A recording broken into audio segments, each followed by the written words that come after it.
Welcome back. You're watching The Money Show, and now let's talk about a very crucial question that many Indian investors are grappling with. Should investors continue to opt for fixed deposits in a time when banks are reducing fixed deposit rates and the equity markets are showing increasing volatility?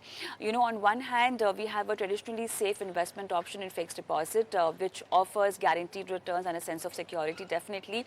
However, looking at the rate cut scenario, lowering of fixed deposit interest rates, one definitely needs to evaluate the return angle over here. And on the other hand, equity markets, though potentially offering higher returns, are currently experiencing significant fluctuations, adding a layer of uncertainty. Now, with these two contrasting dynamics at play, where should investors look for stability and growth? Should one stay with the safety of fixed deposits despite the declining rates, or is it time to consider alternative avenues, including equities or other asset classes? So in today's discussion, we will weigh the pros and cons of fixed deposit, the current economic environment, evaluating the risk and rewards for you. And to help you understand all of this, I have with me Suresh Chandragopan, founder, Ladder 7 Financial Advisory. Suresh, good evening and welcome to the show.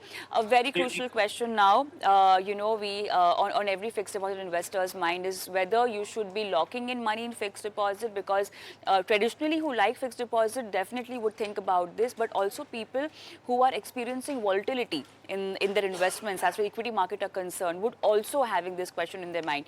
What is your take on this? Yeah, so there are two kinds of investors. One, an investor who is slightly risk averse or wants to take lower risk. And traditionally, they have been looking at fixed deposit. For those people, we are aware about a rate cut which has happened some time back. And going forward, also, there can be a rate cut from RBI, which will most probably be passed on by most of the banks in terms of lower interest rates in terms of the deposits.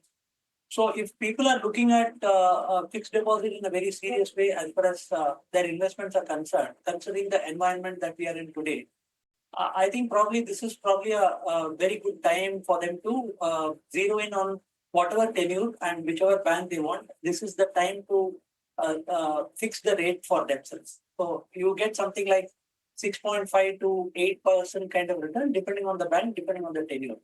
So for those people.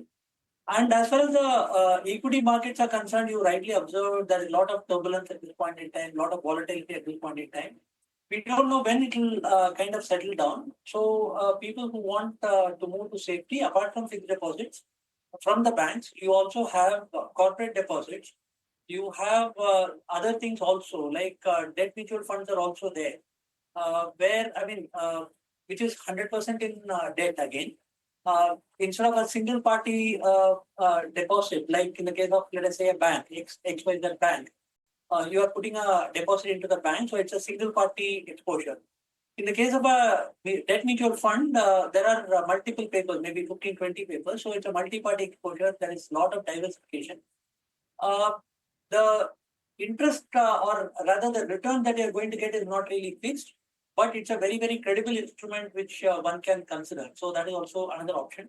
RBI floating rate bond is also another instrument one can consider. Currently, it's giving 8.05. And in my opinion, with very little risk, 8.05% return is very good. I mean, you have to understand that it can go down also, up also, because it's a floating rate fund. But at the same time, these two, three things can certainly be considered. Corporate deposit, I talked to you about. 0.5 to 1% excess return one can expect for high credit quality corporate deposits vis-a-vis the banks. So there are 3-4 options which one can consider apart from the equities. So evaluate carefully and go for it.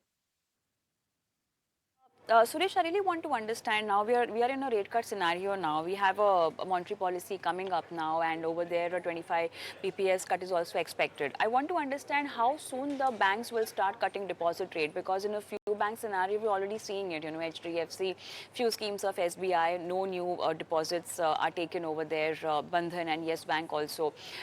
That's for specific tenure, but then all across the board, how soon can we see these banks cutting down deposit rates?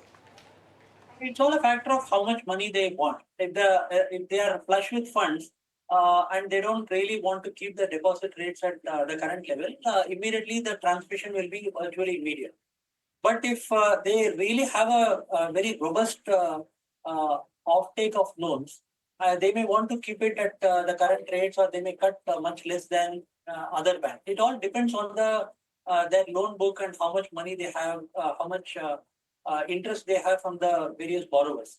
So it's a factor of that, but largely one can say that banks which are having fair amount of CASA, which is most of the banks have worked on their CASA deposits.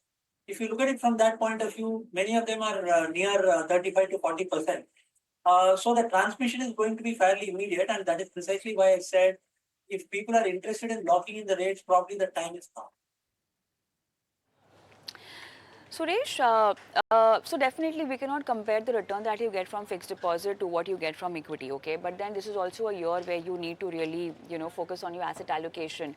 Now is the time if you want to lock in money in fixed deposit for a specific period, you can. Otherwise, you have also given other options like debt mutual funds or RBI floating rate bonds. How many investment options in fixed income can you really consider? Because if there's something called as stability you want to give to your portfolio, security you want to give to your portfolio, you really want to reshuffle your exposure in equity and put little money in fixed income, what should be considered and why? Yeah, we can look at the fixed income option. There are multiple fixed income options, but 1 minute I will dwell on the asset allocation. Just because there is volatility, we really cannot move from equity to debt. That will mean that we are completely doing away with the asset allocation that is suitable for a person based on the goals, and directly taking a market call and moving from equity to debt. So that is not what we want to advocate to anybody. However, if you are looking at safe options or a debt oriented or fixed income option, there are multiple options apart from bank FDs. You also have suppose somebody is a senior citizen, then senior citizen savings scheme is there. There are people who have very low risk appetite. For them, small savings schemes, they are definitely there. Public provident fund for people who do not really look at liquidity in a major way, and they do not want an income. Those things are there. And apart from that, then other options are there. Like I said, corporate deposits and RBI floating rate bonds. All these things are there. There are multiple options available. And if you really want to set up an income, I would suggest that debt mutual funds are a very, very credible way of setting up an income through the systematic withdrawal. And for those people who are in the upper income brackets, for them the tax incidence will be minimal, and it's a very, very good option for setting up an income. Cumulative fixed deposits also can be opted, or any of the cumulative instruments can be opted for by people who are not really looking at regular income. And that for that one reason, debt mutual funds also scores wonderfully well. Because in the case of FD or bonds, whether you like it or not, whether you require the money or not, you are going to get the interest at a certain frequency. And that is going to be taxable in your hand, which will not happen in the case of a debt mutual fund. Till the time you remove the money, you are not going to be taxed, which is very positive, and it's going to compound thing. So a lot of options available to you. I mean, you will have to choose carefully, and based on the asset allocation and your risk profile, you will have to choose wisely. All right. I also want to understand the sweep in FD, and staggered method of parking money in fixed deposit. How can one utilize this particular strategy? As FD is concerned, a lot of us maintain a fair amount of liquidity in our bank account for the expenses and for unforeseen contingencies and expenses. Typically, 3 months to 6 months of liquidity, and more than that in terms of contingency we do keep. But that's a very poor way of managing money, because your money in the savings account is going to yield maybe 3.5 to 4%. As opposed to that, in the case of a sweep in FD, above a particular threshold, which may be 10,000, 25,000, depending on the bank, beyond that threshold, whatever money you are having in your savings account will be swept into a deposit, fixed deposit, and it will yield the same return as a short-term deposit of a particular tenure. So you have the benefit of both worlds. I mean, you are having the cake and eating it too, in a sense. You are also getting a good return on your money. And at any point in time, if you really want your money back, I mean, maybe you have put in a check or you have done a transaction online. So the money will directly come into your account, and at no point in time you will have a problem of no money. If you have sweep in FD, that will directly come into the account. So it's a very, very wonderful way of managing money. In fact, all the banks, most of the banks have this option. Investors should definitely explore this particular option. And as far as the staggered way of investing in FDs are concerned, that could be a good way, especially considering the fact that the interest rates are going to go down. Normally, what happens with most of the FDs is the longer the tenure you have higher interest.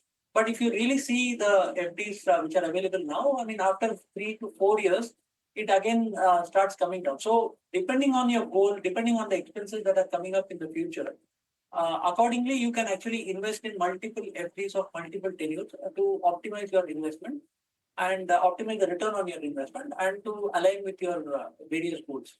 There is also another very important reason why you should probably have this staggered approach.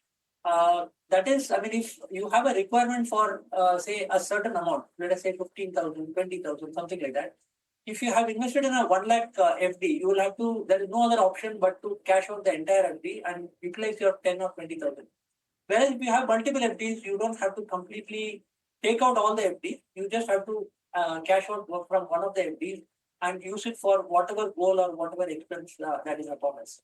So staggered FD is a good option. Again, use it properly. I mean, look at your goals. Look at which bank will be efficient from your point of view, and going for staggered FD if that is suitable to you. All right. In-depth discussion on fixed deposit and how can you allocate your money in fixed income as well. I think with that, it's time to wrap up this particular discussion also. Thank you so much, Suresh, for being on the show and helping our viewers with their fixed deposit and fixed income strategy today. I think it's very important for one to consider looking at the kind of volatility, and especially, in order to secure all the gains that you might have had in last 2 to 3 years, asset allocation, diversification is the key to go ahead in your financial portfolio. All right, time to wrap up, and I'm going to leave our viewers with our WhatsApp number and email ID. Just in case you have any particular question related to any financial goal and you're confused about what kind of investment strategy is right for you, you can WhatsApp us your queries on 865-797-4571. We also have an email ID, which is themoneyshow@etnow.tv. So send across your questions. We will do your life financial planning on the show. Thank you so much for watching. Goodbye.